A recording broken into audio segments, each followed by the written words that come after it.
All right. All right, we're live. Hey, everybody. Thank you for joining. Welcome to another live stream here on Sceneometry. And I have a guest with me today. I have my friend Lady Reaver, who works with us over on the Triple S League channel, and she's just joining to help manage things. I wasn't sure how big this would get because the video that I did about the screener tape investigating Nibbler's shadow, man, it just blew up way bigger than I ever expected. Currently now pushing 500,000 views. It's got over almost 3,000 comments this morning, and so it's been a little bit overwhelming, to be perfectly honest with you, but kind of in a good way, but also in a scary way. I'm man enough to admit that. Anyway, Lady Reaver, welcome. Thank you for joining me today. Hello, hello. I'm glad And to be here. hello to everybody in the live chat. I see a lot of you been hanging out since before the stream started. Ben Genium says, just discovered your channel and loving it. Well, thank you so much. I'm glad you're enjoying the content. Really appreciate you saying that. There's some comments in the chat. Before we get to the questions, I figured we'll just kind of shoot the shiznuv here for a little bit before we get into the actual Q&A. I have questions from the comments on the video. I've got a list of them that I've given to Lady Reaver. She'll ask them to me, but then she's also going to be looking for questions in the live chat. So if you have questions, Q&A about that video, or it can be about Sceneometry stuff in general. But I mean, we're mostly focusing on that screener tape video, but if you want to ask about general questions about stuff related to what I do, that's fine too. So there's been a bit of talk in the live chat about the screener tape getting captured and archived. That's one of the questions. Actually, I will. You know what? I'll leave that. That's one of the questions I have in the list. So, so we'll just leave that for now. But yeah, Chris says you genuinely answered a long asked question. Plenty of people are losing their minds over it. Yeah, it's what I was hoping for, but I never thought that it would kind of explode to the degree it has. So, it was kind of it's crazy because you get into as a YouTuber, I don't know if you can relate to this, Lady Reaver. You get it. You hope for success, but then once you start to get it, it gets a little scary. Have you ever found that? By the way, yeah, so Lady Reaver works with us over on the Triple S League, which is a gaming channel I started with my friend, very good friend, Subsidian, who is also in the live chat here. And anyway, Lady Reaver joined us to work on the gaming news podcast we do over there. Plus, she also is a streamer. She's a Twitch streamer in her own right. So interested in checking her channel out, you can do that. It's like at Lady Reaver VT or something. Yeah, on YouTube. On Twitch, it's just Lady Reaver. Okay. Genuinely fandom history. I like that. I like I like feeling like I've made fandom history and contributed something to this crazy fandom we have. Futurama fans are a special and passionate bunch, I feel. Like this show, if you think about it, this show has been, and we'll get into it a little bit later, but this show had a rough time getting started. Matt Groening talks about how torturous it was. Like it was one of the most difficult experiences of his life actually getting the show to air. And then the network was constantly kicking it to the curb, postponing episodes so they could air football games, stuff like that. And then I just will forget what I'm completely what I was actually saying there. This past few weeks has been an interesting thing for me, not only because of this video and not only because it's been the holidays and that always comes with its own family drama, but I have very recently, like as in a matter of less than 2 weeks ago, been officially diagnosed with ADHD, which as an adult and as someone who has been an adult for a very long time, this is kind of a mind-blowing thing for me to actually realize what's been going on with me and why I have certain challenges, especially creative challenges. So, yeah, and it explains why a thought just goes away in the middle of a sentence. Oh my God, same. Yeah, you too. Adult diagnosed. Yeah. Yeah, it's Yeah. crazy. Well, no, I wasn't diagnosed, but my thought process, it just fires on all synapses, and I have like multiple things going on in my head at the same time. Do you have do you feel like you have 17 tabs open and 12 of them are frozen and somewhere there's music playing and you don't know where? Yeah. That's Pretty much. that's a meme my wife showed me. I was like, yeah, that's my brain all the time. Jamie, thank you. Oh my gosh, thank you so much for the super chat. Jamie says Space Pilot 3000 is a truly underrated episode of Futurama and should be an example of pilots for shows to follow. I agree. It's a fantastic episode. It's the way they set it up without laborious exposition. Yeah, I think it's quite the excellent example of how a pilot should be done. NBD saying, hey, I've been watching you since Pilot 3000 and I'm a Patreon supporter. Oh, thank you so much. Just wanted to say congrats on the Nibbler vid. You deserve all the attention. Love the channel. Well, thank you so much. I really, really appreciate that. Really appreciate that. Yeah. ADHD Club. Yeah, go. Sorry, go ahead. I also wanted to mention that, like, I watched the video, and you really went beyond to get that evidence. And I have to say, I have to congratulate you on your efforts. Because, oh my gosh, you like really went, you're like, I finally found the tape, guys. I found the tape and someone gave it to me and we can watch it together.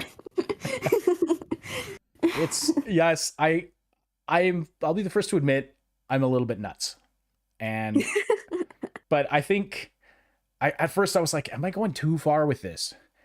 But then I realized, I mean, anyone who watches my channel knows I'm crazy. So it's probably, and my wife kept assuring me of that. They're like, what your audience watches you because you go more, to insane levels of depth on things that that nobody else would. And that's why they enjoy it. And she's always like, because I was freaking out before I put that video live. I was totally freaking out, like, this is going to be a disaster, everyone's going to hate it. Mm-hmm. I always have that moment right as a video is going live. Well, Ash, the one thing about being a little crazy about it, you're not the only one who's also crazy about it. There's literally a lot of people who would also go crazy over it. So yeah. Oh, Saib, sorry. I mean, Sibsidian in the live chat there is my partner over on the Triple S League. Channels, yet plural, yes, but I don't go quite as nuts over on the other when I'm doing the gaming content with you guys. It's not quite the it's a little bit different. This one is we all have different passions. Yeah, this one's like, well, it actually started as I wanted to make the ultimate Futurama fan companion guide, or in video form. That's where Overthinking Futurama first started, and I just wanted to go into the behind the scenes about various things about the episodes. And then I was like, well, I was like, there's something there, but that sounds kind of boring at the same time. So I thought about it and thought about it and overthought it, and suddenly it just hit me like, overthinking. Yes, that's what I'm doing. Let's just lean into that and do this. So, I mean, might as well. Crazy. I was crazy once. I like that joke, actually. That's anyway. I'm glad you all joined today for this, and so we might as well get into the questions. We do have kind of a hard cap on the time today, because Miss Reaver has to get to her own live stream. Oh yeah, just over an hour, just under an hour and a half. So, we got a cap on the time. I mean, I guess I could continue on, but that's probably I should probably go at that time too, anyway. But, yeah. Like I said, drop any questions you have in the chat. I'm gonna I have given Lady Reaver a list of the most asked questions from the comments on the video. So we might as well get to those right now. And I'll put the first one up. We'll just get this annoying piece of crap out of the way right off the bat. Would you like me to say it right now? Yeah, go ahead. I've got it up on the screen already, so. All right. Why is the video so long? Couldn't it have been half the length or even a short? Yeah. Okay, so this became a massive annoyance for me, this question. And now it was a minority of people actually asking this and commenting on that the video was too dang long. And a lot of people went a little far with it, being like, you wasted everybody's time, you're just dragging it on to get view time. Okay, well, no, I don't do that. Now, I do acknowledge that there were parts of it that could have been shortened. There were parts of it that could have been tightened up. And the length of it was partly due to it changed formats. Like the whole first part of the video going through the whole history of the question, of the controversy, like the people asking this question, setting the context. That was like a late addition. So the original version of the video started farther into it. And then I decided, well, if there's anybody new coming into this, I want to set the stage, right? I want to tell the whole story, basically. That was the reason for the length of the video. Could it have been half as long? Yes, it could have. Would it have been as good? I don't know. Quite frankly, I do agree, and I've had some actual fellow YouTubers reach out with like some actual thoughtful criticism, saying, this was really good, but this part was a little bit dragged on a little too long, etc., etc. And I appreciate that kind of feedback. And I don't know if everyone agrees. I know a lot of people just said, yeah, this was awesome, loved it, beginning to end.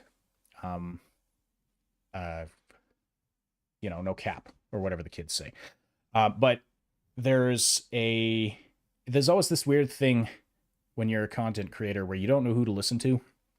And you're like, you do things one way and someone says, I don't like this, you should do it a different way. And then you do it that way, and then someone else is like, I liked it better the first way, why did you change it? So it's always this weird balancing act you have to do. I do acknowledge, I think parts of it could have been tightened up, especially in the second half.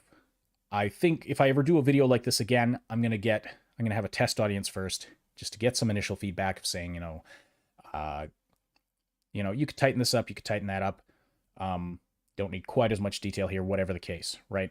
I think that would improve it. Overall, I was happy with the final result. I wanted you all to be kind of having that experience with me, like the part where the tape malfunctioned.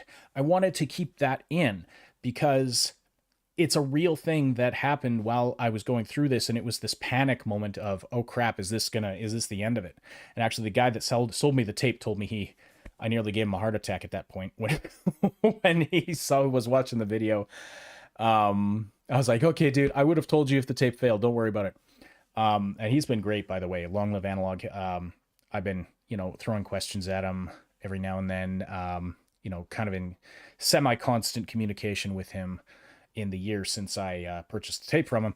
And he's been great. In fact, he provided an answer to one of the questions we'll be talking about today. So, anyway, that's why the video was so long. I was trying to craft an experience. I was trying to tell a story. I was trying to take you on the whole journey from beginning to end with me. Did it work? I think so. Could it have been better? I'm sure it could have been better. There's always room for improvement. I've taken some feedback, I've got some ideas for the future, like I said, test audience, and maybe give it a little extra time, because frankly, part of it, I did get a little impatient. I've been working on this for over a year, and it was just in my head, and I couldn't get it out of my head. So I had this push to put the video out and just be done with it. But the people saying that this could have been a 30-second short, no. I mean, yes, if you want, I'll probably make some shorts from it, or I'll get my my editor to. But if you want it to be a short, like the people that wanted it to be a short, they just wanted the answer. They just wanted like, is it there? Boom, done. Moving on to the next, whatever. Swipe to the next video. And okay, I get that, but that's not what this is, and that's not what I do here. You know? Plus, as I responded, I was feeling a little snarky, and I responded to one person who told me it could have been a short. I was like, okay, I could have made a 30-second short with none of the context, none of the verification of the tape, none of the details, none of everything like that. Yeah. And there would have been a million questions, and I would have ended up doing a 30-second or a 30-minute video answering all the questions. So I was like, well, that's even the point. So anyway, that's why the video was so long. All right, I don't want to beat a dead horse. I think I've answered that. So, all right, next question from the comments.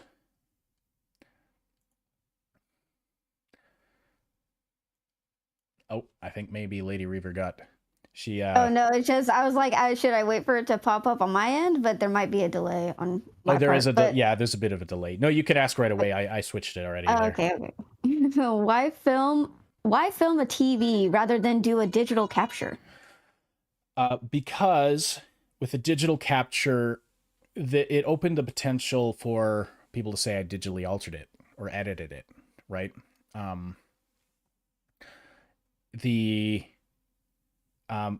Also partly because I just kind of wanted it to have an old school feel, but mostly because, yeah, like a digital capture again would be a lot easier to manipulate. And now I think I went a little overboard with the proving that I wasn't faking it.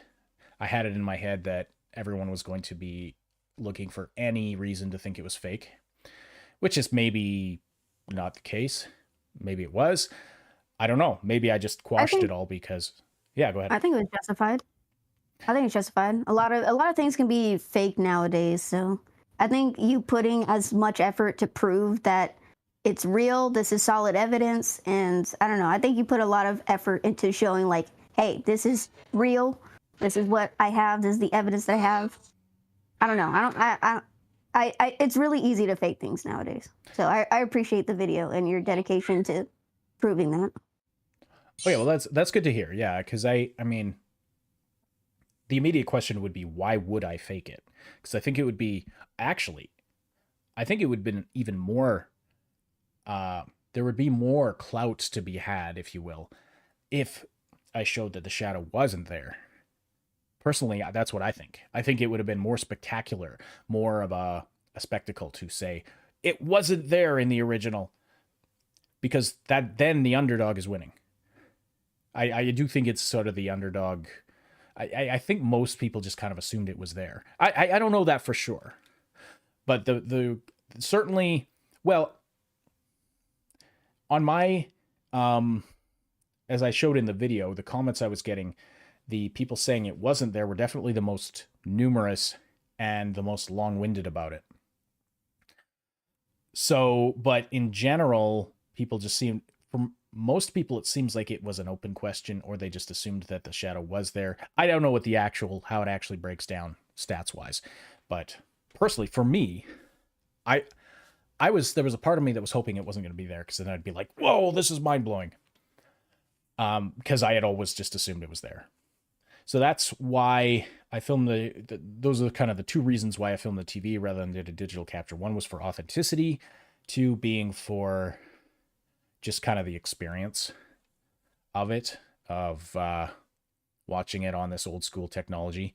Although they wouldn't have had the flat screen, the LCD TV that I use, the Sony, which I've since upgraded, by the way.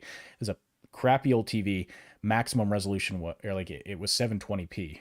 The TV was like 15 years old. My wife and I, for Christmas, we were like, we're getting a new TV, and we managed to get a really good deal on a it was a 50-inch Philips. Got a much nicer TV now. I don't think it has the right input for, like, I don't think it has those same triple jack inputs that I needed to use to connect the VCR. But I could actually, I just realized I could be like scrubbing through this video and showing stuff that I'm talking about. But oh well, whatever. Did I answer that one sufficiently? Actually, the next one kind of relates. The next question kind of relates. So go ahead, Lady Reaver. Sorry, minor family dilemma. Yes, Miss Reaver has her nephew running around the room with her. That was kind of an unexpected development. But sorry, go ahead. The next question was, what was the purpose of using 2 cameras?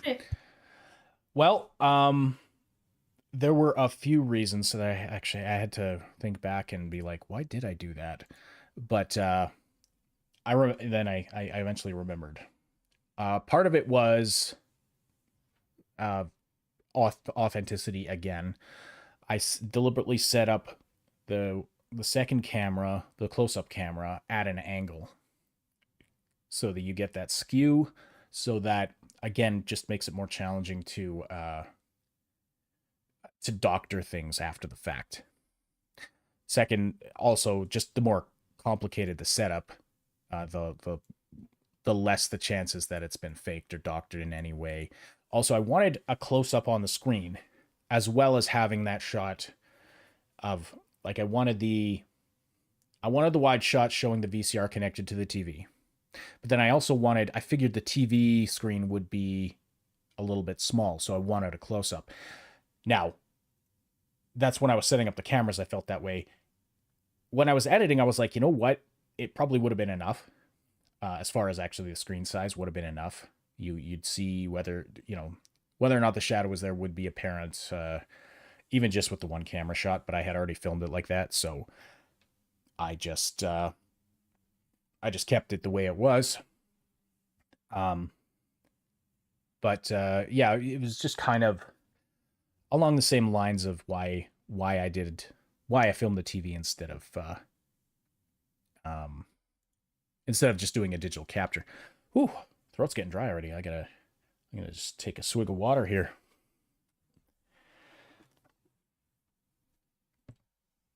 Always remember to hydrate. Yes, indeed. Got back from feeling pretty good. I had martial arts training this morning. Kicked some butt. Not really. I was like dragging myself through the class because I actually didn't sleep all that well. I was like, same. oh, I don't want to go. But I did, and I'm glad I did. Feel good. All right. Yeah, so that's why I use 2 cameras. So, yeah, okay, next we'll just... Burnbot TV's like, have a good old cup of sandwich. Cup of sandwich. I'm not... am I missing something? Cup of I don't know, sandwich. I thought that was funny. It's funny, I'm just wondering if like that's a... Futurama reference. Dude, the same thing happened to me. Like, I was doing a stream and then Ash was like, you need a tinfoil hat. And I was like, oh yeah, because I'm doing crazy conspiracies. But then I was like, wait, is it a Futurama reference? Because they do actually have tinfoil hats. They do in the Into the Wild Green Yonder, the League of Mad Fellows, and their tin hats. Well, Fry has to wear one for a while because it stops the voices. Yeah. And Burnbot was like, no, just dumb wordplay. I was like, okay. You just a cup of sandwich. Actually, if sandwiches came in, if you could have a warm cup of sandwich, that'd be great, actually. You know what I love doing? I love drinking soup rather than eating with a spoon. Like, hang on, I'll get the question off the screen. Like eating soup with if it's like got lots of vegetables and meat, like big chunks of meat in it, okay, sure. But if it's just like cream of mushroom soup and you're sitting there spooning liquid into your mouth, what is the point? Just drink that stuff. That is true. That is actually really true. So I've been known to have a big mug of soup, but a mug of sandwich, I've never had a mug of sandwich.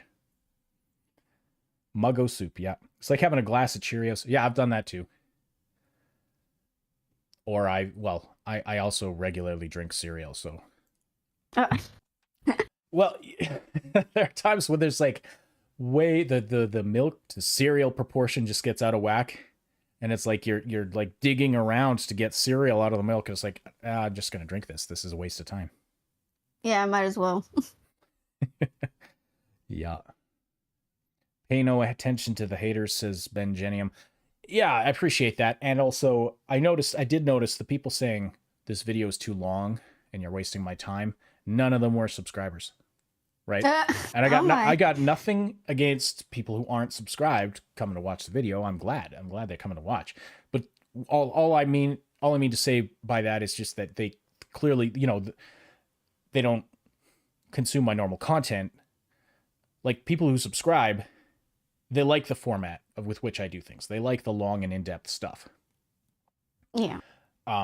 Someone might have just been looking for a quick answer, and that's fine. But it's also like, I feel like if you're coming into someone else's, it's like you're going into, I don't know, what's a good metaphor for this? You're going into someone else's house and like criticizing how they've got the furniture arranged. It's like, I want to swear. I want to swear right now. Been hanging around you too long, Lady Reaver. Yeah.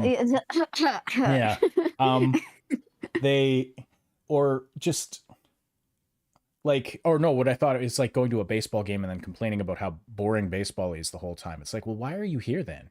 The rest of us are enjoying this. Just shut up. But anyway, like, I'll get off that now. But it's like, yeah, they weren't subscribers, which is not I'm not like, oh, you have to subscribe, or, if you're not a subscriber, you can't have an opinion. No, that's not it. It's just what it means, or what I interpreted that to mean, is that they're not, my type of content is not what they enjoy. So, and that's fine. I just wish they wouldn't complain about it so much. You know what I mean? Yeah. Possessing someone? What the hell? What the heck you talking about, Sybe? It's rude to make a mess and then go haunt someone else. What are you talking about, dude? Reaver, you apparently know what he's talking about. Maybe you can explain it to me. I don't know what he's talking about. I played a ghost game once, so I have been possessed technically before. And it was not a pleasant experience in the game, so I assume that's what he meant.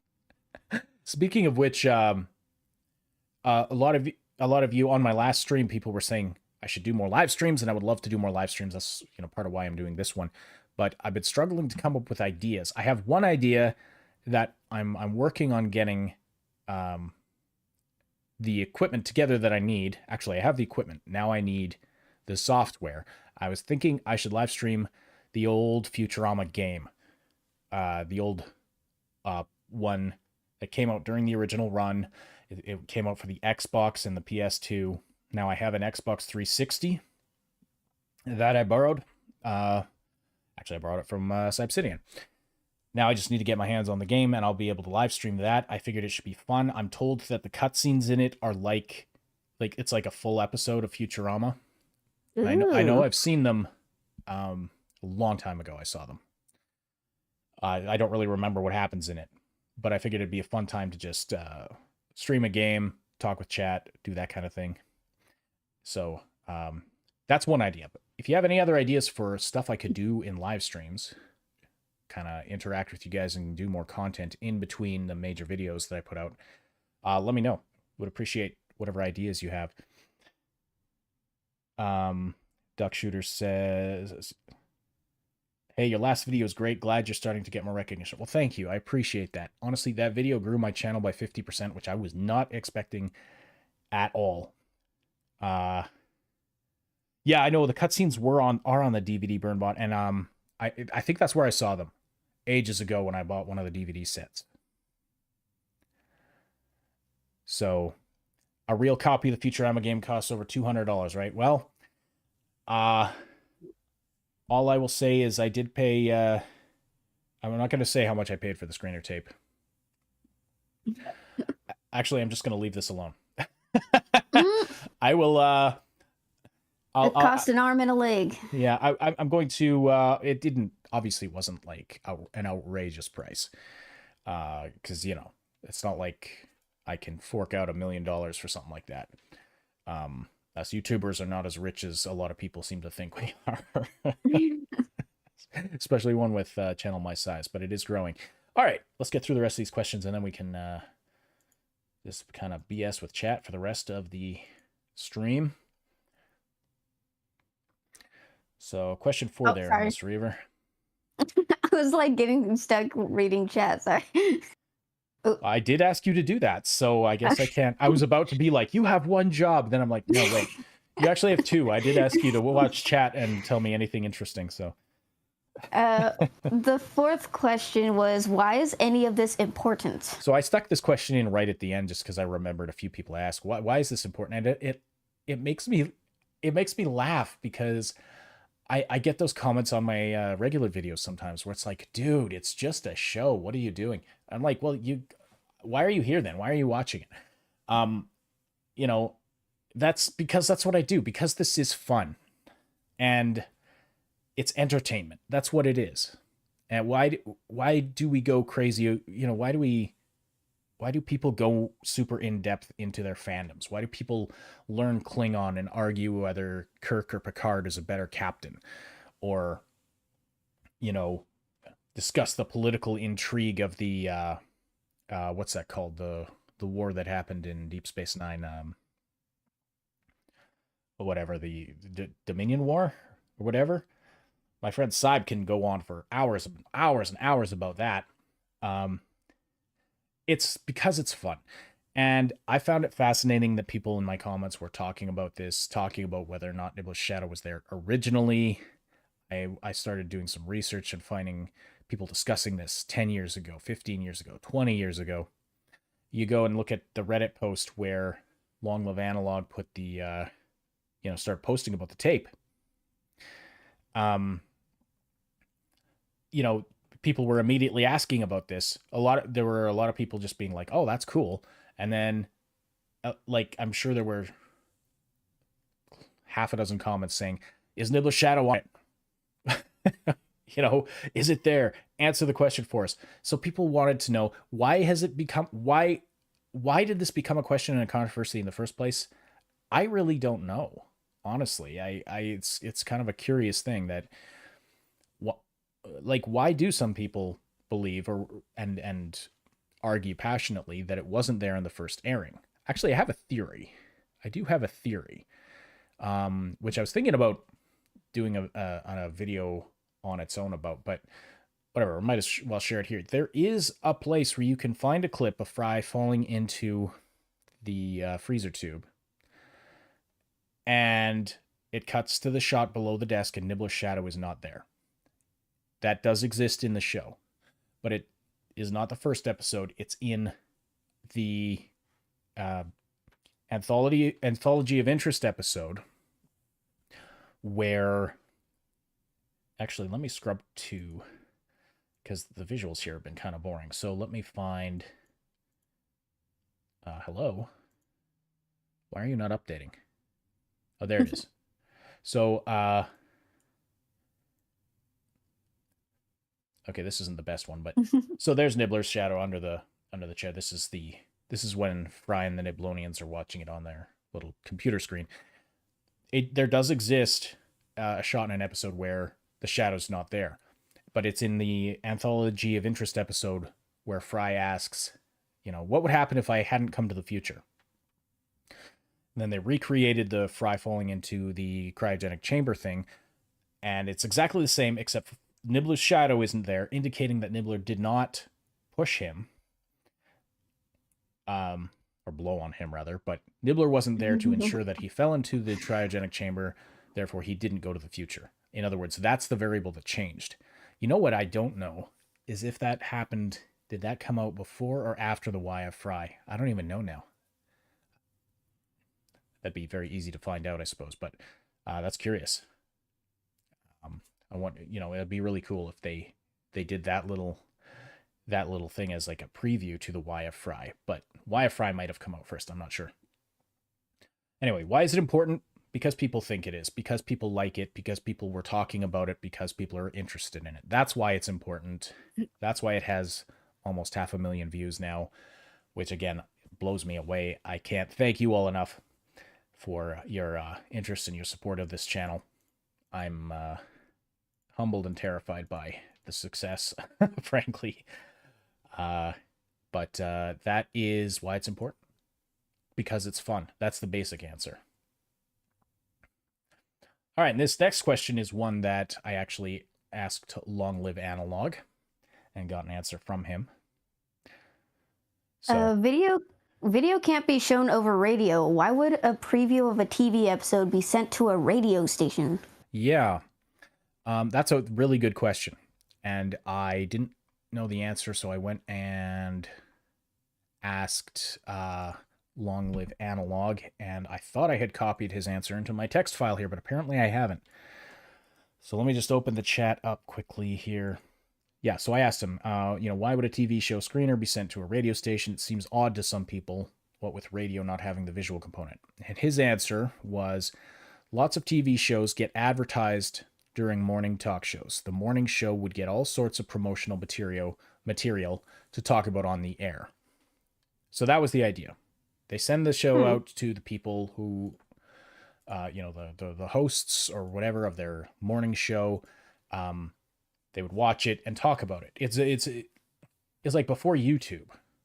This was like how they would market shows and stuff. Now they might send, or I don't know if they send preview episodes to YouTubers or not. I know working, my origins in YouTube are from the gaming space, and we got sent video games. Not always good video games, but we got sent video games. Occasionally we'd get sent preview copies of big, huge games from big publishers. Not always. Actually, it happened pretty rarely, but we had a lot, because of the size of our channel. But we actually we got tons of indie studios sending us their games. So many we could not play them all. We could not even look at them all. Because it's marketing. They want you to talk about their stuff. They want you to play their games on your channel. Recognition is so important. People can't play your game. They can't watch your show if they don't know it exists. So it was the same idea. You send it to a radio station, they watch it, they talk about it the next day. Like, oh, Matt Groening's coming out with this new show. It's kind of this crazy future thing. And, it was really funny. And it's airing at this time and you should check it out. So Ryan Fox says, actually, I like that, actually. TV and radio frequencies do overlap. I'm not sure if any radio stations experimented with broadcasting video, but you could pick up some radio stations with a TV. There was one time I picked up a TV station on my radio. Oh, really? And only heard the audio component of it. It was playing some sitcom. And, with the laugh track and everything. It was really weird. It wasn't in my hometown. I was traveling somewhere and I was looking for something to listen to. And I was like, this sounds like a TV show playing on my radio. Really weird. Now, I don't know if it was in reference of what you said, but BurnBot TV says, we talk in production code or air date? I don't know what's that in reference to, because production code or air date. I wasn't sure if that was in reference to someone in the chat or not. Yeah. Oh, was that me? Did you mean when I was talking about whether or not the Anthology of Interest came out before the Why of Fry? Mm-hmm. Is that what you're talking about, BurnBot? Let me know in the chat. You know what? I'm just going to look up the episodes list right now. Yeah, BurnBot says between the Why of Fry or Anthology. Okay, well, you know what? Let me just take a look here. Shoot, what am I looking up? Episode list.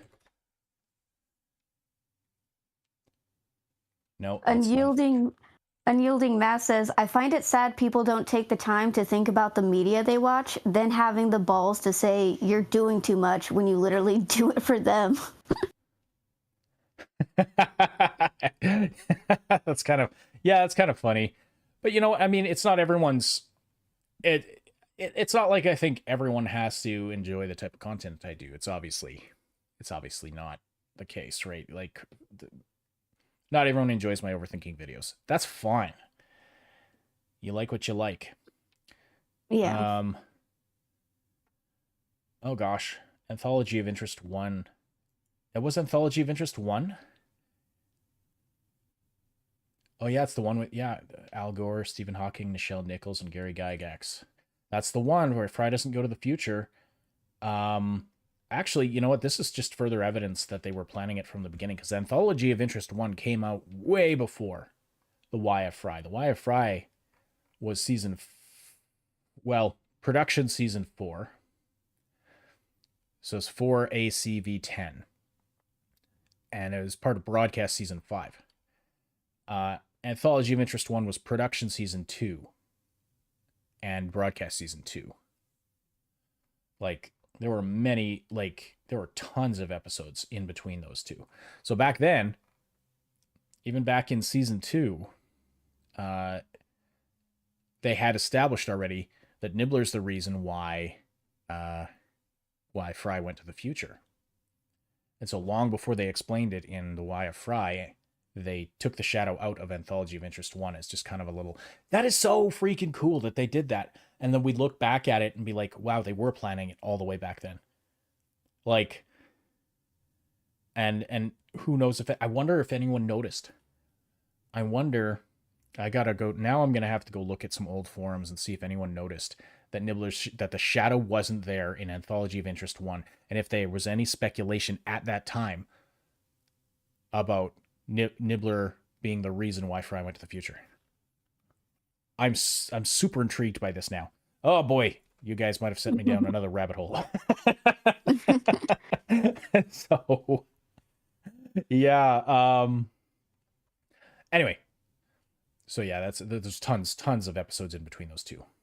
So there we go. All right, what's next? Oh. Let's see. Oh, will I archive the type? The type.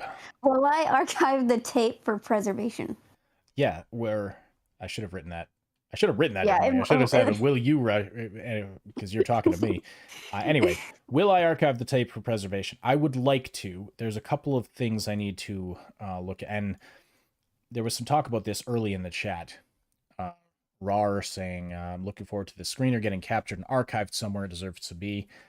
And then someone talking about deinterlacing, and I have a question about that. How do I make sure it's properly deinterlaced and whatnot? Because I do have a digital, it's a little converter box. It takes in the analog signal from the VHS and then converts it to digital, and it connects by USB to a computer. So I can archive it that way. I don't know how it handles deinterlacing and stuff like that. So I don't know if I would be doing it at the proper quality. I gotta be careful with what I say. I want to archive the screener. I'd love to put it up on something like, on archive.org or something like that. Problem being, there's copyright issues. It is not in the public domain, the episode. So I would either need permission from the rights holders, or I'd have to research the law and make sure that basically I can't get sued for doing something like that, because it could be viewed as simply making a bootleg copy of the episode to distribute. So that is my only concern with doing that. Now, but I would love to do that, as well as someone asked if I would do like high quality scans of the cover and the labels and stuff like that. I am going to do that for sure. But the content of the tape, there's copyright issues, right?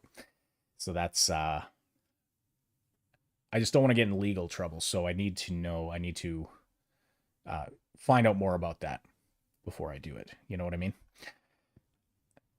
So that's the answer is I'm going to try to. But I can't guarantee at this point that I'd be able to do that. Glad to see I'd not gatekeep it. Yeah, I don't want to gatekeep it at all. That's definitely not my intention. If I refrain from putting it up somewhere, it's only because I don't want to get in legal trouble. I don't want to get in copyright infringement trouble. If I could maybe, if I had written permission from Fox or whoever owns the rights, then I'd be more than happy to do that. If I have written permission to do that so that they can't come back later and like sue me for copyright infringement or whatever, I'd be more than happy to do that. Or, I mean, sorry, go ahead. Oh no, I was just gonna say, there's like a lot of questions in chat. It's like, so Crap, even when we run out of questions, there's like a lot. Oh no! How did I do that? Oh man. Uh-oh. Trust me, I spill my tea all over every time I'm streaming. Yeah. I feel like it's just part of the streaming process that you have to occasionally tip over your drink. Well, no, it wasn't that. I took a sip and then put it down on my coaster, and it just splashed everywhere. I have no idea how this happened. Physics, no. Physics, yes. Physics, am I right? As I said in my one episode. Ruins everything. Why can't it just float there? Okay, I'm gonna have to clean. I kind of cleaned it up with this Kleenex I have. So I'll have to do a proper cleaning of that later. Because I don't want to just abandon you with my chat, Lady Reaver. They're ravenous. They're ravenous. Oh no. They're like, so what's your experience with Futurama? I'm like, I've seen it. I've seen it when I was a child. I wasn't a child, but like when I was younger. You know, back in the days when they had cable TV, we would watch, reruns and new episodes and stuff like that. You know, the typical American pastime. Cable, yeah. Well, it's popular. I didn't think it. I've talked to people way younger than me who are fans of the show, so it's definitely got some staying power and some appeal. Although it seems like everything from the 90s is in vogue now. Like, I see like teenagers wearing Friends hoodies. A return to the classics. Yeah, it was years ago. All my nieces were watching Friends, like binge watching it on Netflix or whatever. I was like, this is what's cool now. Okay, a 20-year-old when I was a teenager, a 20-year-old show would have been like lame. Now it's like, oh yeah, this is awesome. Yeah, I think it's because that Friends got introduced to streaming services and people were like trying to find a long form series that they could just binge, and people got into Friends. Just like The Office also researched into popularity because it was on Netflix, and then people were like rewatching it for a time, and yeah. No, yeah, and I mean that said, when I was younger, when I was like kind of late teens into my 20s, there were old shows that I enjoyed. Like shows from the 60s and 70s. Beverly Hillbillies, loved it. Thought it was freaking hilarious. Stuff like that. And I loved like old radio shows and things like that. Someday I would love to make a series to make like old style radio serials. Oh, someone actually already did on YouTube. I forgot it's like Welcome to Something Vale. I'd love Welcome to love Dark Vale. Yeah, I love that stuff. I would love to do that. It would be. It's just like a radio talk show, but in a town where weird things happen all the time. So the talk show host acts like everything he's saying is totally normal, but then if you actually listen to what he says, I was like, I don't think eldritch tentacles coming out of the school pool is a typical event that happens. That's typically, yeah. It was a normal Tuesday in our town, but you know. Yeah. Oh, that reminds me of Buffy the Vampire Slayer. It's like How does nobody know that there's like vampires in this high school? Yeah. Seriously, they're eating students. Like, come on. How Yeah. do people not know There's this? something. Something's There's going something. on here. What's going on in this There's house? demons Weird things happen. everywhere. Yeah. All right. Well, Oh, last question. Yeah, and then we'll get to whatever questions you've grabbed from the chat and whatever else they're talking about there. Yeah. all right. Yes, there was a shadow, but was it really Nibbler's shadow? Could it have been Bender, or even just a generic shadow they later retconned into being Nibbler? Which is actually something I kind of thought was what I originally thought was what happened. That it was just a random shadow that they later on retconned. Yeah, this is an interesting idea. And let me scrub in the video to a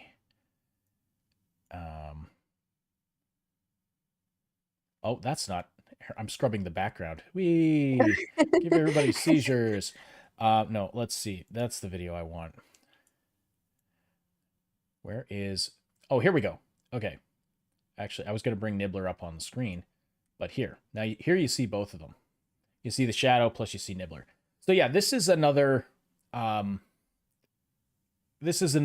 of theory or idea that, and I think this is a good one. So I'm going to spend a little time on this, because could it have been just a generic shadow that they figured out later? Or some people have suggested, well, it's actually Bender, or was supposed to be Bender. The problem, there's a couple of problems with that idea. One is, I mean, you look at them side by side here. It seems to pretty clearly be Nibbler. Just the shape of the head, the eye stalk, which is partly hidden, but you can actually see the eye stalk in the, like, as the chair is falling, the eye stalk is visible for a frame or two. And you see his hand, like, down at the bottom of the shadow, there's fingers there. If you actually look at the shape of the shadow's head, it's a lot more, there's a lot more ridges and bumps than you would see with Bender's, like, more smoother design. Yeah. Arguably, there's more, it's bumpier than Nibbler's actual head. Oh, yeah. So they had some form of idea. Unless those are maybe, depending the angle that he's at, because you see, you know, he's got the sort of ridges above his eyes. At a certain angle, those would poke out and make more like put a lump in the silhouette. So it does. Anyway, it sure looks like Nibbler to me. Bender's head is way smoother. It does, you know, I could see how maybe the eye stalk on the top could be seen as Bender's antenna. But exactly like you said, Lady Reaver, the Bender's head is perfectly smooth, except for where his eyes come out. Yeah. But you can clearly, in the shadow, you can clearly make out head, body, an arm with fingers, and then legs. I think the shadow was like their rough sketch of what they wanted Nibbler to originally look like, but later on they kind of like smoothed out his design and made it more cutesy. Yeah, so that's another take on this, is that they just drew a shadow and then later made Nibbler. I was getting like a thing on my stream preview there. I thought maybe the stream had cut out, but looks like we're fine. Yeah, that's another theory, that they just drew the shadow and then later designed Nibbler to match the shadow. Which is possible, but I feel like, are you still there, Lady Reaver? Well, I'm still here, but we're on Discord. I don't, do you want me to check the stream? I think my internet's having a hiccup. I'm sorry, everybody. Miss Kid said, I could maybe buy that the shadow was a not fully formed Nibbler and his character was redesigned later, but it being Bender makes no sense. Octopatty also says, man, I'm lagging. Yeah, I think YouTube had a hiccup there, because I had my streaming page just went down for a minute. Oof. There. But none of my other tabs I have open are having problems. So I think It looks like it's cleared up now. Looks like we're back in business. Yeah. Sorry about that. YouTube had a fart or a hiccup or something. So, what were we talking about?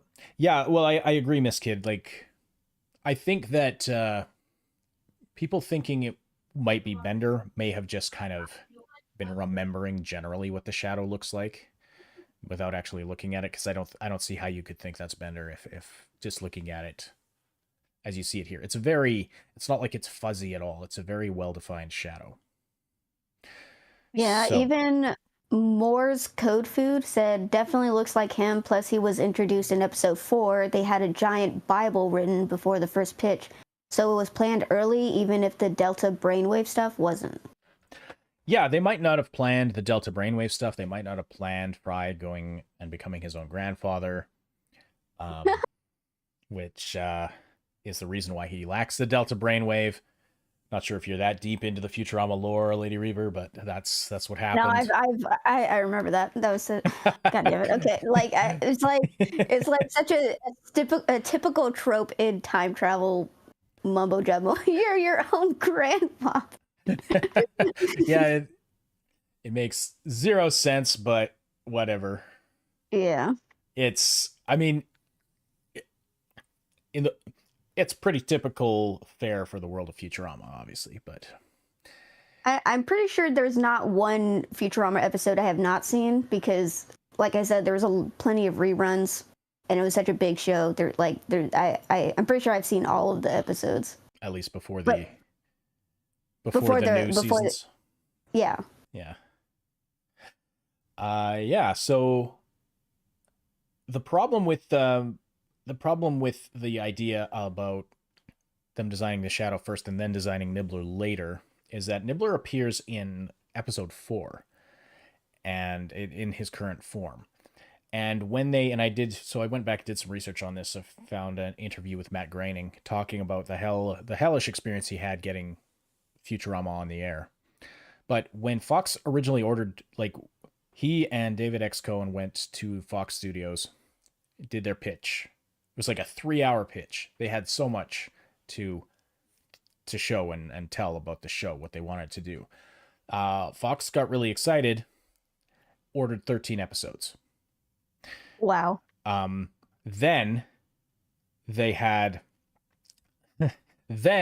started to clench their rectums because they were like, wait a minute. It's like there's all this content and this stuff, and Bender's like antisocial and kind of there's suicide booths and all this. It was so the initial pitch, they were stoked for it. Then they started to get cold feet, and then they started putting all these requirements on Groening and his team and all of that. But so I think the key thing there is that they ordered 13 episodes. It wasn't like, here, do a pilot and we'll see if it works. They were like, do 13 episodes. So, and I mean, I think 13 episodes is reasonable because they don't know how the show's going to be received. So they're like being cautiously optimistic about, we'll just do a first season, see how it goes. Yeah, well, that's just it. It's a season, right? But then you're meaning all the content in it. They're like, wait a second. Well, it's not like they didn't have that stuff in the pitch. So it was kind of, they got, like I said, it was like the woman getting, it's like how oh man, that would have been so mean to say. Well, I mean, I'm sorry, Lady Reaver. I was about to insult you. I mean, what if the people they pitched it to, they loved the idea, but the people who were actually putting it into production, they're like, wait a second. Yeah, well, it might not have been the same people, but it just makes me think of like, a woman gets proposed to and she's like super excited and stoked and says yes, and then like the next day she's like having cold feet and being like, what did I get myself into? That's kind of what it was. Oh yeah. Oh, and I was going to be like, it's like how if you ever get proposed to, Lady Reaver, and then I was like, this is so mean. I'm not going to say. like, if you ever get proposed to, and then you're How you're like, gonna wait, am freak I out the making next day. the Yeah. well, yeah, if it's like I just met the guy and I'm like, yeah, I was like, wait a second, I just met the guy. What am I Well, if doing? you do that, then yeah. If you're pulling an Anna from Frozen, Oh no. then yeah, Oh then you should God. have second thoughts for sure. I shouldn't be surprised you. I was like a Frozen reference, but then I was like, wait, you have kids. Yeah, Anna's got 7 kids just stashed away somewhere with the 1,000 salad plates she doesn't know about. Yep. Java the Hunt says, why does this have to be streaming while I'm at work? I'm sorry, man. Yeah. Well, Yeah. feel free. The VOD will be up on the channel. Like it'll be there to watch after the fact. Sorry you can't listen live. Yeah. I mean, there's always next time. But the idea, so they ordered 13 episodes. Nibbler was in the 4th episode. So and it's not like they don't make one episode and then make another episode and then make another episode. The episodes take a single episode requires 6 to 9 months of production. They're working on many at the same time. So the Nibbler, like, so it's not like it just wouldn't work with that time frame for them to be like put a random shadow in there and then later design Nibbler to match the shadow, because they wrote Nibbler appears in episode 4. It's not even like he's at the end of the season. It's 3 episodes later we actually see Nibbler. We don't know his intelligence and his role in the story isn't made clear yet, but that's when the character first appears. So I think most likely the best explanation is that they had it planned right from the start that Nibbler was involved. They designed his character, they put his shadow into the scene, and that's how it happened. If they had made the pilot, months or a year, and that happens sometimes. Sometimes a studio or a network will order a pilot just to see how the show works, and then they'll order a season. But that's not how it happened this time. So I think that the best explanation is that they really did have it planned from the beginning. And we'll move on to questions from chat. All right. Mute my mic for a second. So Chris Vandergriff, sorry, that I just thought the name was funny. Chris Vandergriff, as a massive VHS collector, would you consider making copies of the screener? I would kill to have a copy. Well, again, that runs into some copyright issues. Now, I bought it from a guy, and I'm not saying there isn't a price I wouldn't sell it for. I'm casually sipping my coffee. But, I'm not specifically looking to sell it, but if someone was like, I'll give you this massive amount of money for it, sure. But to make a copy of it, again, if I archive it, if I work out the legalities there and I'm able to do that, without stepping on any toes, then obviously the digital copy will be available. But yeah, unfortunately, can't just promise to copy a VHS. So, unfortunately. Yeah. Oh, Miss Kid did say, though, it would be fascinating if anyone had figured out Nibbler was the shadow before the end of season 1. Yeah, and this is something I might do, is at some point research that, because there's a website called Peelified, and Peel stands for the Planet Express Employees Lounge. It is the oldest Futurama fan site in existence. It's a Futurama fan message board site, so you can read conversations there from people talking about the latest episode right after it aired. It's fascinating. So I'm amazed it still exists. I'm amazed it's still there, because it's a really old format site.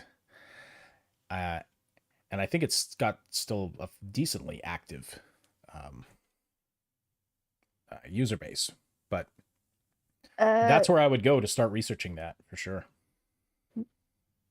Jaime or Jamie Valadares says, despite both Futurama and Family Guy being canned by Fox, I don't get how Family Guy was allowed to come back to Fox rather than Futurama, despite both shows having the same amount of success on AS. Yeah, I don't know either. I mean, yeah, that's a really good question. I why? Because arguably, like Family Guy was way more raunchy, way more questionable in terms of content. Yeah. Um, so Maybe they thought people would understand it better. I don't know. because it's yeah, because it's a boring old sitcom about a suburban family. Like, I guess it's relatable or something. Relatable. I don't know. Sure. I've always felt I enjoyed like I liked the first few seasons of Family Guy, and then it just fell off for me. Yeah. I think Every it did for a lot of people. I cannot believe it's still going. Yeah, it's definitely not as good.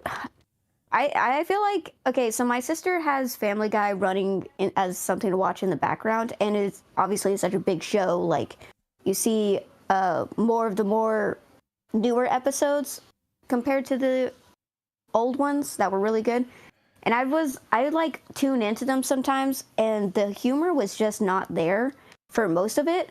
But then in more recent seasons, it seems like they got actual people who know how to write jokes to come back, because I was like, oh, this is actually pretty funny. What the heck? But it's not, obviously, it's not still to the extent of the first like 2 or 3 seasons of Family Guy, but they're getting a little bit better at telling jokes now. Okay, fair enough. I haven't sat down and watched a Family Guy episode in probably a decade, but I see clips now and then. Like, and I'm assuming that the clips that people share online are the funniest and best stuff. Um, Yeah. and I'll watch these and I'll be like, I don't find this funny at all. Again, Yeah.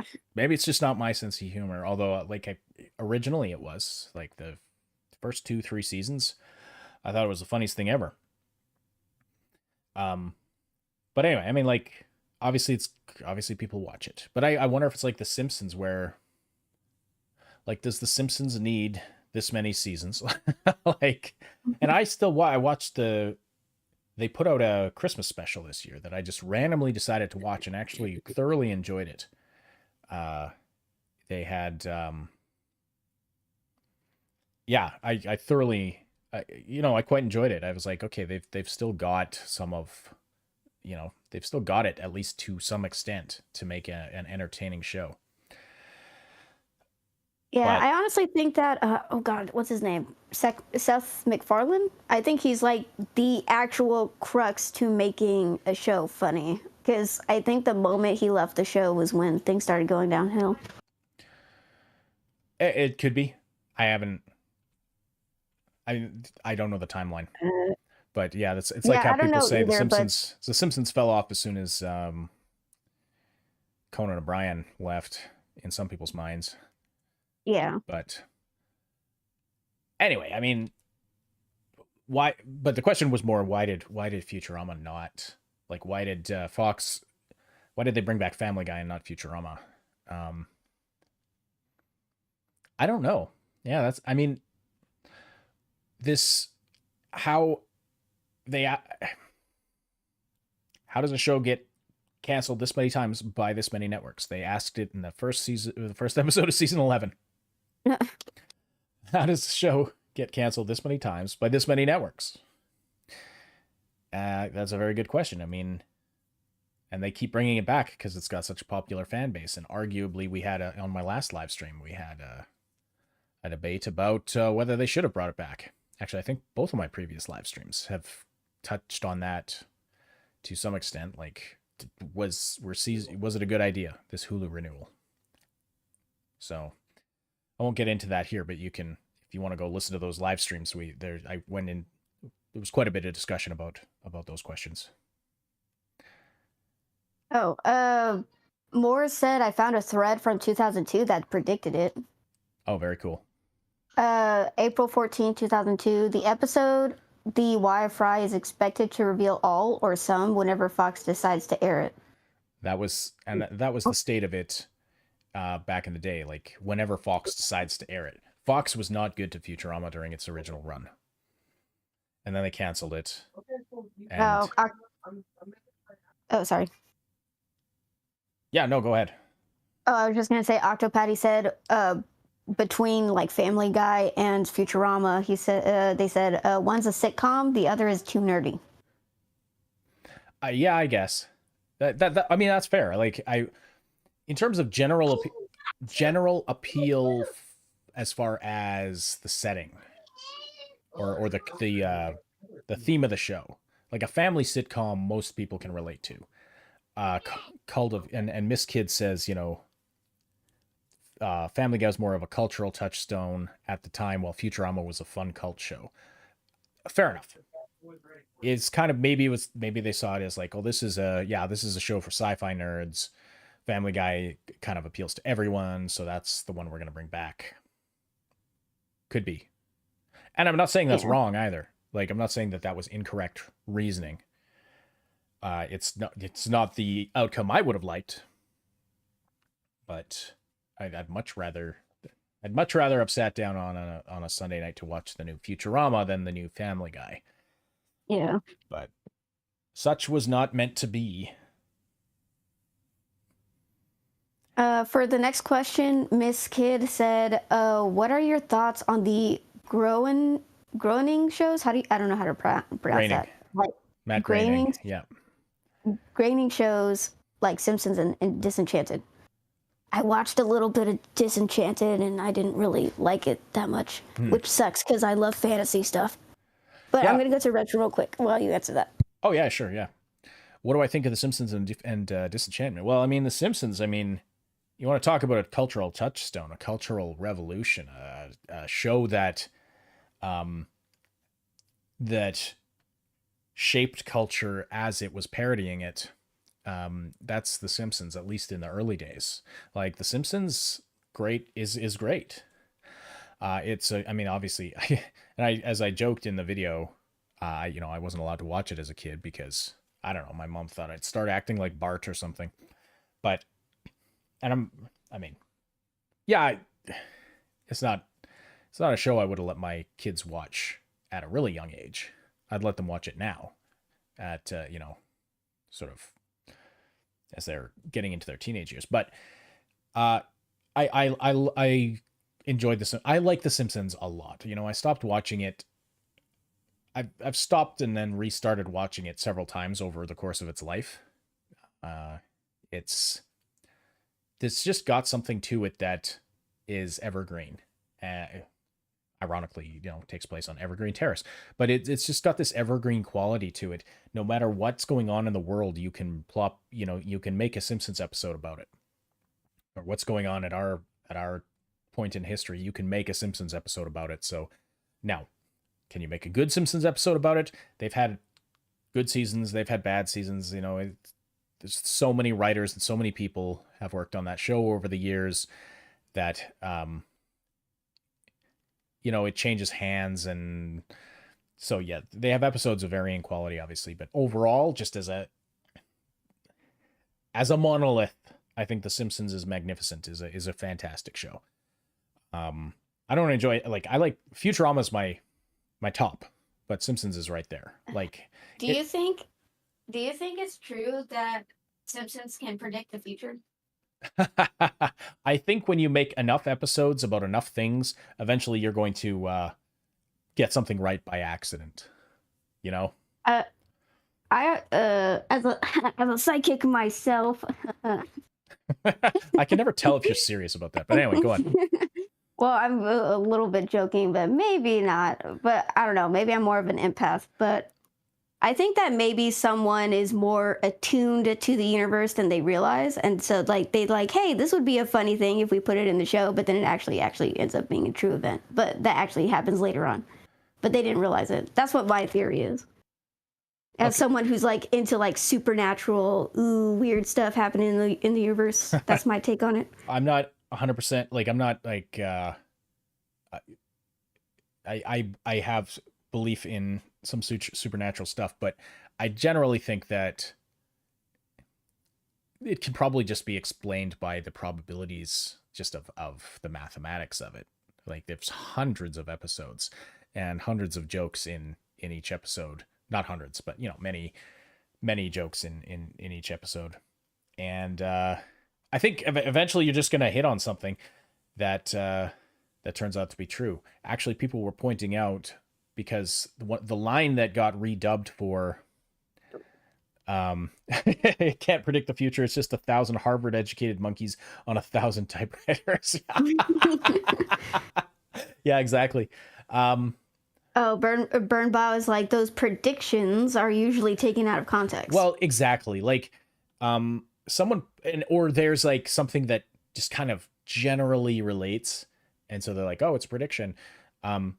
Like, for example, the line that got redubbed from the original pilot, the line where the guy says JFK Jr. Airport, and then they changed that line later, because then JFK Jr., he was alive when they made the episode, he then he died in a plane crash, which plane relates to airport. And so even people in the comments on the video were saying, oh, Futurama's predicting the future just like the Simpsons.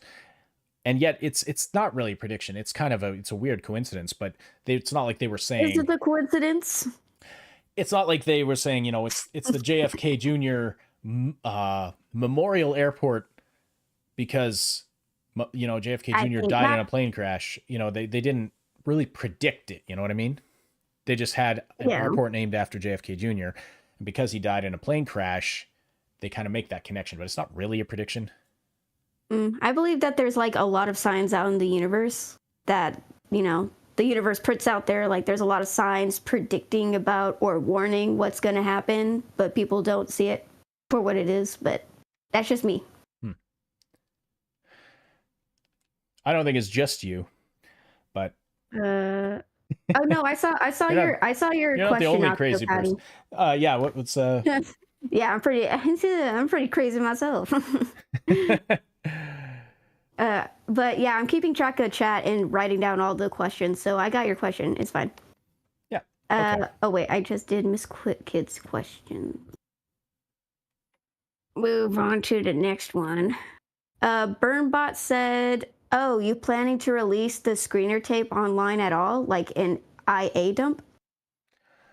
Well, again, I got to look into the copyright issues with that.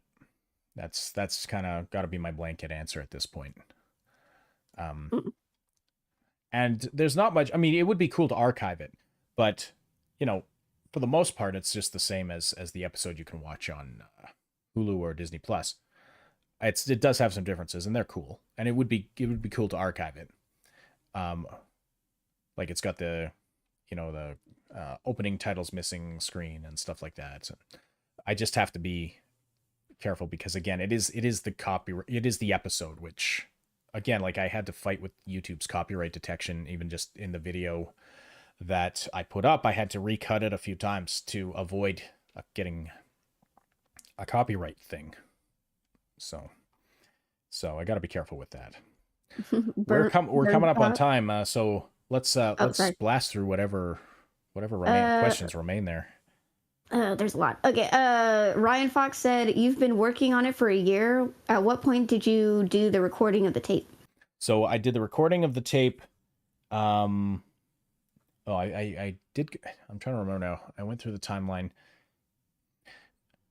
So a few months after I got it, I think it was like 4 or 5 months after I got it. It was in the summer. I did the recording where I'm sitting at the table showing the tape.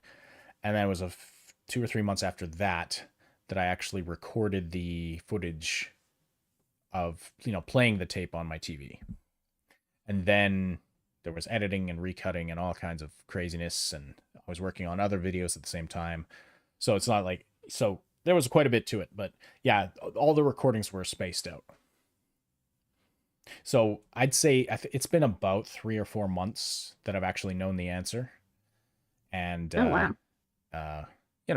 Obviously I'm not gonna spill it. I'm not gonna spill the tea before I don't know where that metaphor was going. Because when do you ever spill tea on purpose? Don't pour the tea before the mug's under it. I don't know. I'm an idiot. Let's go. What's the next question? Okay. Duck Shooter 98 said, so you excited for Futurama season 13? I don't know. I want to be excited. I mean, season 11 and 12 have not really, I've not been terribly impressed with season 11 and 12. There were some good moments. There were some good moments and some good episodes. There were some episodes that were as good as, some of the better episodes from the Comedy Central era. But the sad part being that they were the exception rather than the rule, and I feel like they're if you want to hear my thoughts on this more in depth, because we're running out of time here, but if you want to hear my thoughts on this more in depth, the previous live stream I did, we went into this. It's starting to feel more like Family Guy than old school Futurama, where they'll kind of, when it's convenient to make a dumb joke, they'll kind of break with the continuity, or they'll have somebody do something completely out of character for the sake of a dumb joke that's not even all that funny. And like Leela's character, they're totally butchering Leela's character in the new episodes. So am I excited for season 13? If they can turn this ship around, yes. If they look at the feedback from, shows like mine, or just in general, where people are saying this is subpar, we know you can do better, because that's where I'm at. It's like, I know you guys can do better, and I know because the season finale of season 11 was, it was there. It was at that level. All the Way Down was a magnificent episode, and they've had some that got close to that, but just strictly talking about seasons 11 and 12. So am I excited for season 13? I mean, there's a part of me that's always going to be excited for more Futurama, because I'm just a fan of the show. But there's a part of me that's wondering if I'm not entirely happy that they brought it back, if this was going to be, the result. So, yeah. But there's this tiny part of me that is just hoping they can turn it around and make something great about it, and have seasons 11 and 12 just be a kind of a bump in the road while they were finding their footing again, and that they'll be able to do something great in the future. From that perspective, I am excited for it. But am I just going to be disappointed again? Maybe. But, I'm kind of used to it coming from the gaming space, getting hyped up for a game and then having it just not be what we were expecting. Yeah. Yeah. Dark Cloak 100 said, but is Nibbler's ship alarm in the episode? Good question. I haven't looked into that at all. I should make a note of that to maybe as something I should look into. I don't know how many more of these rabbit holes I want to go down, because I know a lot of y'all, you want the next overthinking, and I am working on it. And so I want to devote my attention to that, and to then that video about the Trisol orbit. So these rabbit hole videos are a ton of fun, but again, it's just a question of, what do I want to devote my time to? So, I want to deliver the best, I want to deliver the videos that you guys want to see. And maybe someday, if I get more help on this channel, I'll be able to do more stuff all at once. That's the hope. That's the goal. That's why I'm so happy some of you signed up on Patreon. I've already got a guy editing shorts for me now, so that's fantastic. Yeah. And yes, Burnbot, I appreciate that. That's what a lot of people tell me, stop fretting about the time it takes to make these videos. And I try not to. So I'm trying to relax and not not be as worried about that as I have been over, traditionally. But and I'm hoping the treatment for my ADHD will help me both be able to focus and do more, but also not be so strung out all the time about worrying about, because it was like immediately as soon as I hit the publish button, I was like, okay, what's next? And it's like sometimes you just got to take a break. Do we have some more questions? Oh, Duck Shooter 98 says, "Were you inspired by YouTubers like CinemaSins or Honest Trailers?" Yes, absolutely, I was. I've loved those, especially Honest Trailers. I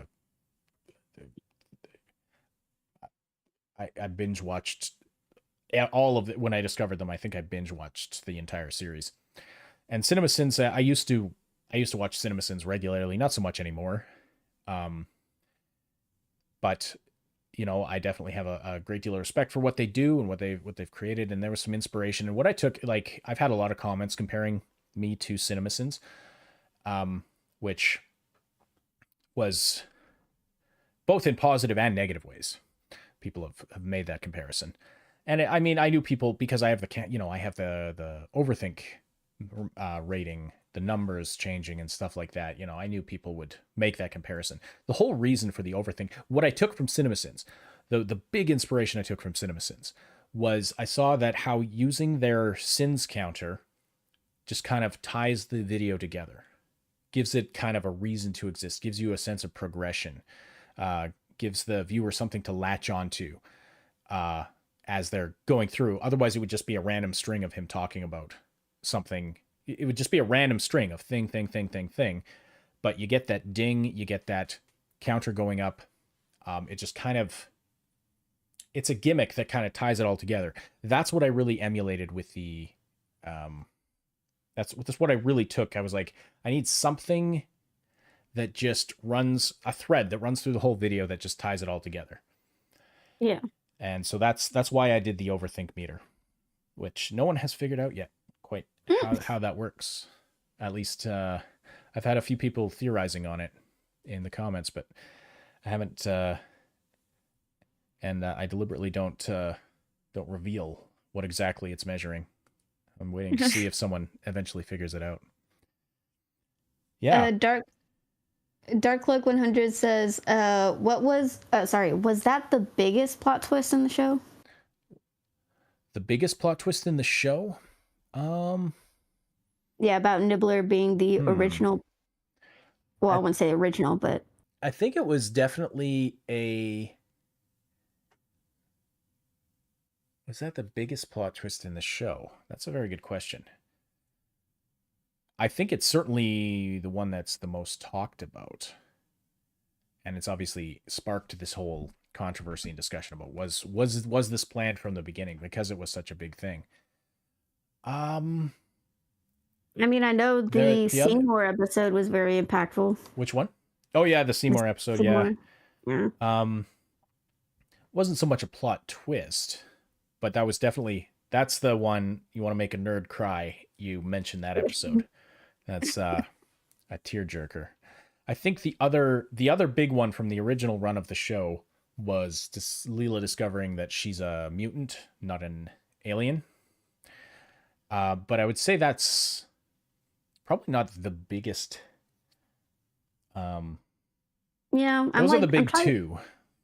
And then I'm like thinking about like what happened to Fry's brother after, like what happened to his family after he was frozen, like learning about what happened.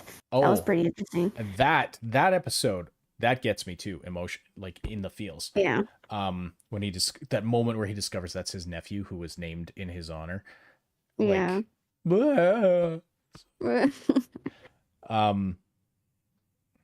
So that one gets me. I would say that's one of the best twists in a single episode. One of the best ending twists in an episode. But it's kind of contained all to one episode, you know what I mean? As opposed to the Nibbler thing and the Leela thing, where she spends the first few seasons thinking she's an alien, and then there's this twist, right? So, and I'm trying to remember if there's any after the fact. So yeah, I would say it's probably the biggest plot twist. Your urinator. God damn it! What is that? What is that name? Okay, urinator. It was like biggest plot twist. Fry being his own grandfather. Yeah, well, that was a big one too. Uh, Yeah. but again, that was more of an in-episode thing, and they referenced it later. But yeah, I'm thinking this as far as biggest plot twists, I'm thinking things that span more than one episode, that span entire seasons. Like, you think it was just a fluke Fry came to the future. Turns out all along, da da da da da. Yeah. Yeah. I know you don't have a No. lot of time here, Lady Oh, Nibbler. I can push it back. It's fine. It's not Oh, a okay. total Do big we deal. have many more? Have you pulled many more questions? Oh yeah, up? there's like 5 more. Okay, Dark sure. Cloak. Oh wait, I just read that. Never mind. I'll get rid of that.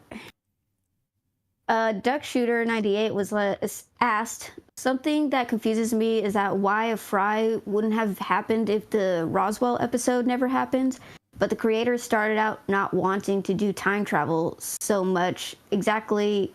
So how much did they plan? Well, I think that the why of Fry would still have happened, but they just would have left out the bit about that's why Fry lacked the delta brainwave, because the progression of it is the first time we see the brain spawn, the first time that Nibbler's intelligence is revealed, he says he tells Fry that he's immune to the brain's attack because he lacks the delta brainwave. So they established that prior to Roswell. So funny. Yeah, he lacks the delta. He's literally so stupid. Yeah, exactly. It's so funny. He's so dumb that he can survive the brain's mental attack.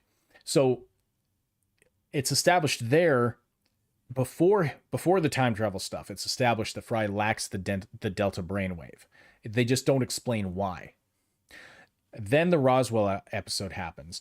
Then after that comes the why of Fry, where it's like, you were immune to the brain's attack because you lack the delta brainwave because you went and performed certain actions that made you your own grandfather. And then we get Fry's classic line, "I did do the nasty in the pasty." And that past nastification is why you're immune from the brain's attack. It's such a funny exchange. This Nibbler and it's like, that past nastification is why. Yeah. Thank you for documenting my people's history. You're welcome, Lord Nibbler. So I think it would have happened even if they didn't do Roswell That Ends Well and the Fry becoming his own grandpa thing. It still would have happened because before that, they still established that Fry lacked the delta brainwave. But then I think then Roswell came along and they were like, hey, this can explain why he lacks the delta brainwave. So that bit might have been left out if they hadn't done the time travel. But the why of Fry, I think, still could have existed in very much in the same form that it currently does exist, even if they hadn't done that. You know what I mean? Yeah. Yeah. Dark Cloak 100 said, how many time paradoxes are in the show? Oh gosh, too many to count. And there's multiple different forms of time travel. There's because you've got the Roswell That Ends Well, where it's the popcorn, it's the metal in the microwave combined with whatever that supernova they were watching and sends them back in time. Then later you get the universal machine language time code, which creates paradoxes everywhere, but then it resolves the paradoxes. Like, the universe resolves the paradoxes, and it's part of the plot. It's why it's why Lars realizes he will not survive. And then they bring back that time code later again. It's not even consistent. Because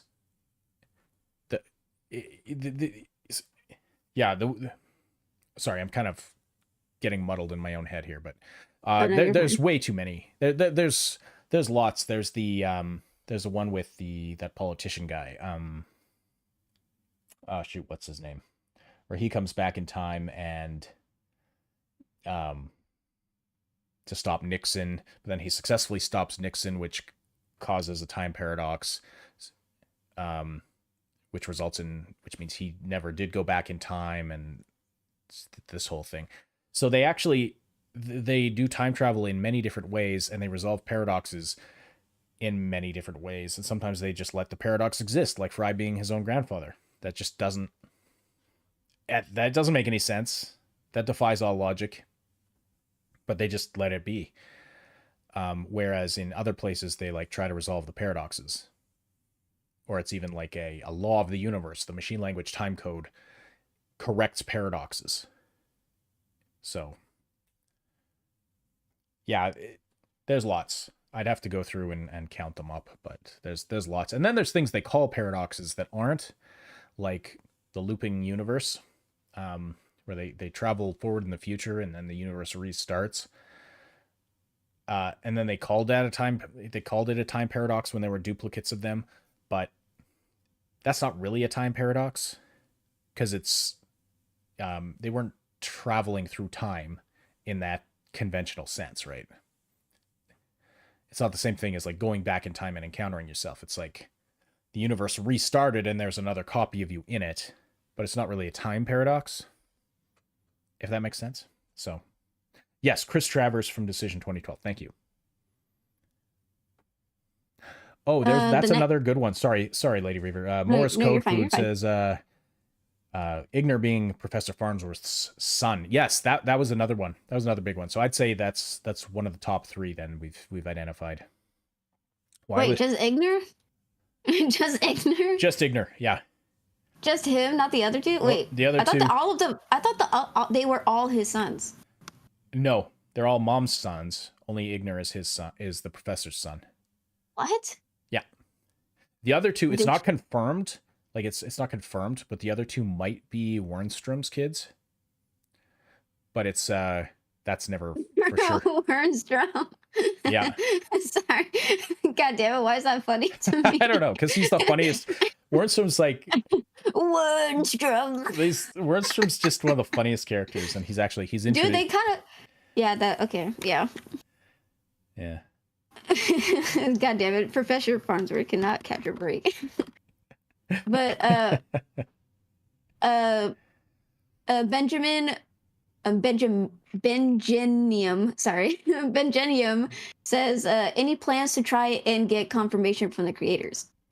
Confirmation of like the shadow being there, thing? like yeah. Well, if I knew how to get in touch with them, I would love to ask them.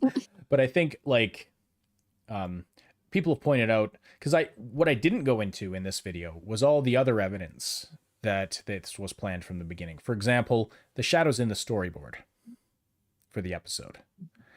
And on the DVD commentaries, the original DVD sets that came out, in the commentaries, during the scene where the shadow appears, all the producers and writers know they're like secret. So it's pretty clear. There's lots of other evidence outside of this screener tape that the shadow that it was planned from the beginning. And as for confirmation, that may exist somewhere in interviews. People have told me, oh yeah, yes, Matt Groening confirmed it. So and so confirmed it in an interview. Now I've never been shown the interviews, so, but they might exist out there somewhere. But I'd love to.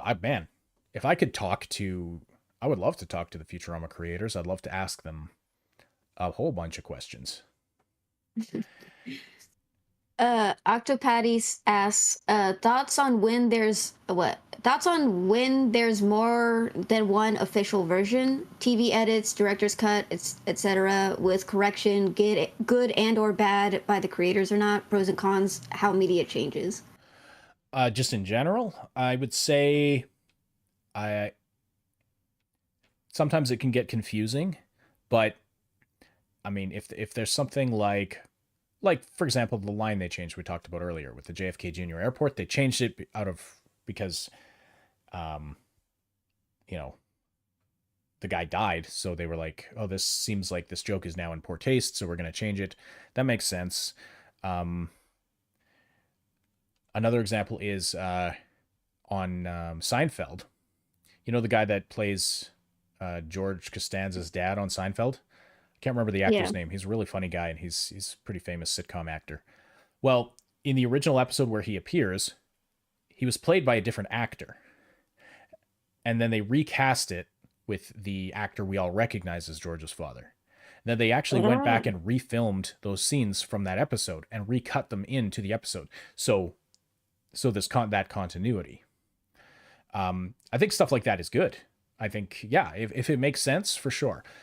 Sometimes you get a director's cut that's overly long or that like changes the story. I don't like that. If they're like, yeah, I don't know. I mean, in general, I think it's a case by case basis.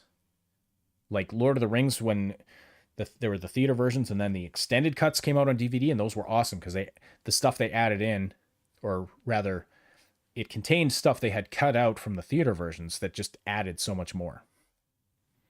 So I think in general, it can be a good thing if it's done for the right reasons. Yeah. Jerry Stiller. That's not the guy's name, is it? Wait. Who played Jerry Stiller. George Costanza's dad? That is Jerry Stiller. That's Ben Stiller. Okay, I'm sorry. You're completely right. And that's Ben Stiller's dad? Okay.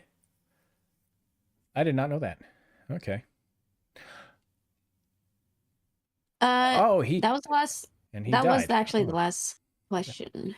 And I just found out he's dead. That's very sad. Oh boy. Died in 2020, so it's not recent, but he's one of the funniest actors. I think he's really, really funny guy. YouTube does ask, why was the zookeeper late for his own heist? I don't know if that was a joke. I don't know. I don't know why the zookeeper was late for his own heist. I'd have to go back and watch the episode to see if I could infer that. YouTube also asked, does the Earth going backwards show up in other episodes? Good question. I don't know.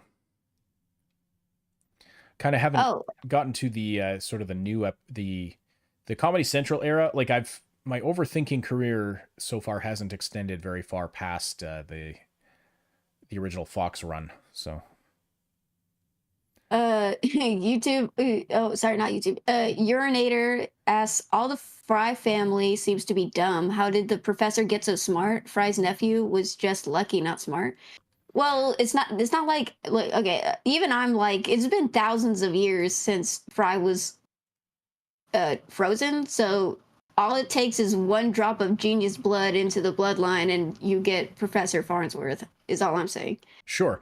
I was just looking at this yesterday at the statistics, because there's 31-ish generations between Fry and the Professor. But Fry is one of at that distance in the timeline. The Professor has I don't know. There's thousands of ancestors in that generation who contributed DNA to the Professor. So the Professor actually would contain only a small fragment of Fry's DNA. Also, there's that one kid, I forgot what it was called, who's just like a test tube baby. Oh, Kubert, yeah. He's the Professor's clone, yeah. Yeah, so... He has a little piglet nose because his nose got pressed up against the tube when he was growing. Yeah. Oh, the Professor's son was dumb. Yeah, that's true. Wait, true. He is? I thought he was like an annoying kid genius. Oh, his clone, yeah. But Igner. No, he's talking about Igner. Oh, okay. Yes, that's true. Igner's an idiot. But I mean, he also has other DNA, and mom's. Who knows? Maybe he just was deprived of oxygen for a little too long at birth or something. Who knows? Yeah. Fry also, like, Fry's parents don't seem dumb. They're kind of hillbilly-ish, but and Fry's brother seems intelligent enough, and his nephew, I know. So you said he's Because isn't the professor just like his great great great great great great grandnephew or something like that? yeah, exactly, yes, yeah. So the professor is a descendant of Fry's brother, and the nephew that Yeah, presumably the nephew that like became the astronaut and whatnot, first man on Mars. So he was apparently smart. I mean, yes, he was lucky because he had the 7-leaf clover, but I think he was also fairly smart. I can't see him yeah. being so. Um, Fry lacks the.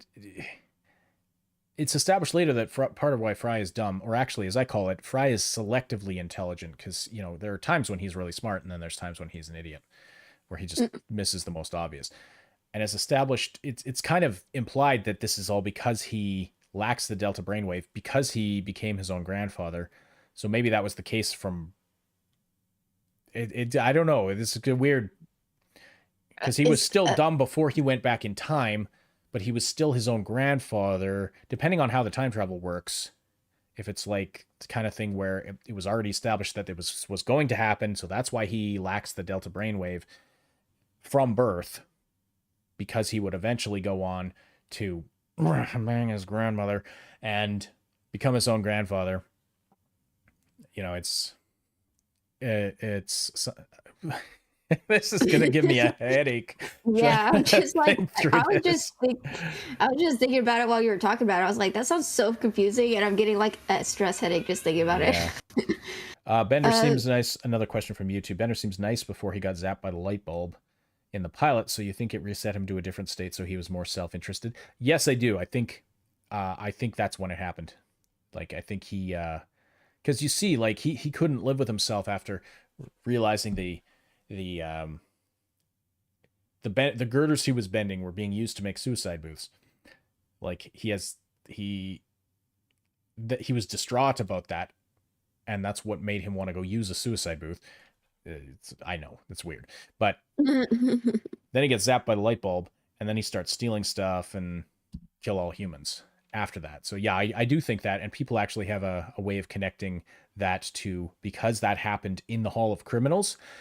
And because we see in other episodes that when he reboots, he kind of adapts to whatever life forms are around him, like the episode where he thinks he's a penguin. Because that happened in the Hall of Criminals, that's what made him a criminal. That is one theory, and I think there's definitely some merit to that. But I want to be respectful of your time, Lady Reaver, so I will, unless there's anything else you want to say, I'll say we should wrap it up here. I'm good. I'm pretty. But everyone's having like all these interesting questions. Is like. Yeah, well, if like keeping me really engaged. Tell you what, if you need to go, I mean, you're welcome to stick around. I don't mind that at all. But Fry's mother has a photographic memory for sports. She'd make a fortune if she went back in time. Yeah, that's true. Wasn't the professor the crazy evil brother? Maybe maybe he has brain problems that make him smart. There was brain problems that make him smart, like his insanity. Yeah, I mean, maybe. Genetics are weird though. Like there can be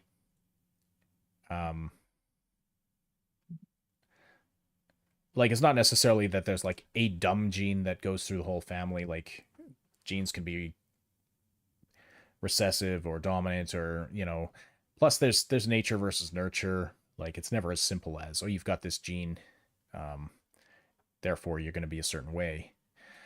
Also, like I said, the distance between Fry and the professor is so vast in terms of generations that the professor contains a tiny fraction of Fry's DNA. And there's been so much genetic intermixing that and the reason I was looking into this yesterday is because I'm overthinking a big piece of garbage, and we see a picture of the young professor and he's got exactly Fry's hair. And I was like, what's the likelihood that that hairstyle and that exact hair color would get passed down genetically 31 generations. Is very, very, extremely unlikely.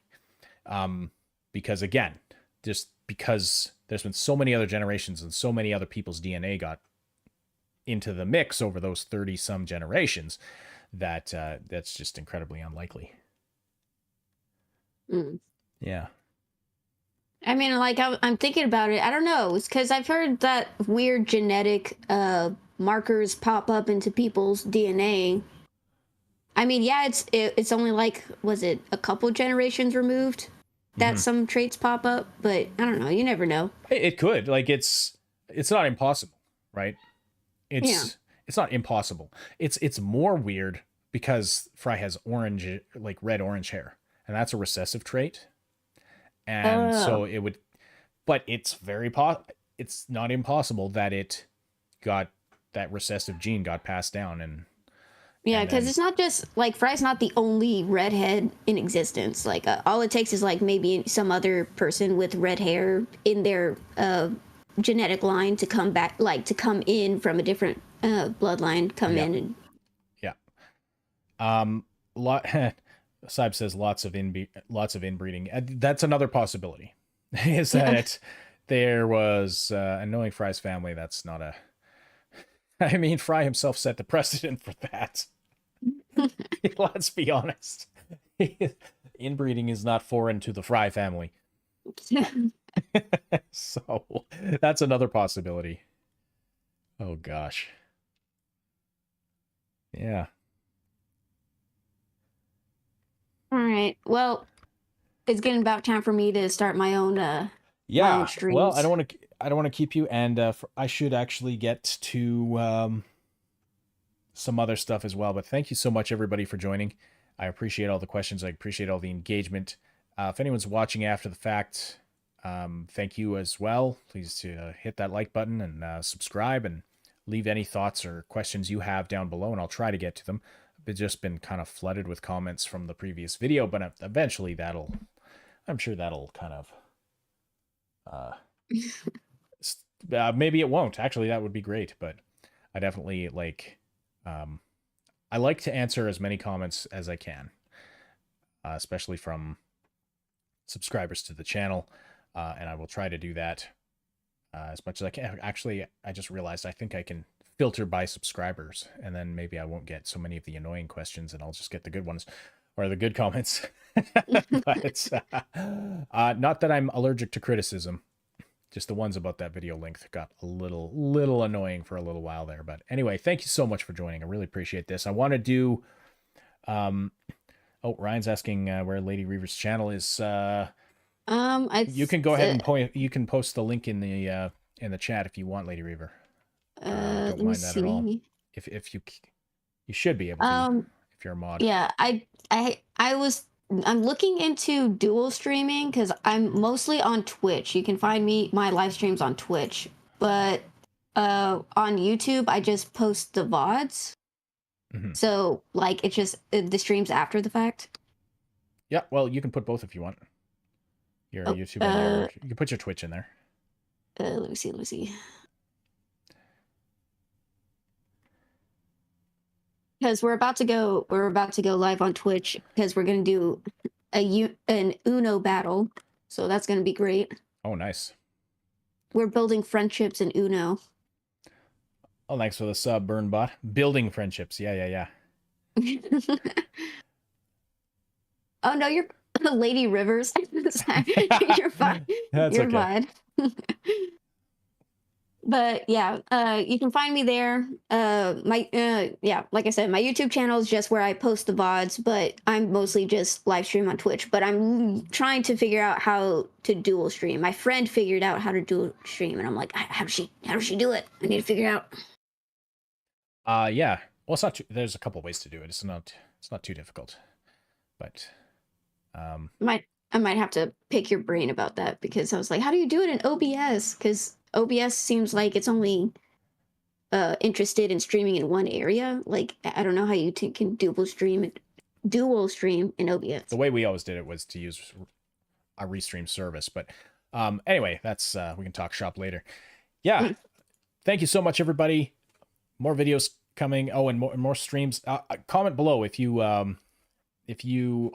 have any ideas for future live streams. Like I said, I want to stream the Futurama game, but I'm looking for ideas for stuff I can do on live streams, because it's not like when I was in gaming YouTube, where I still am, but gaming YouTube, it's easy. You play a game.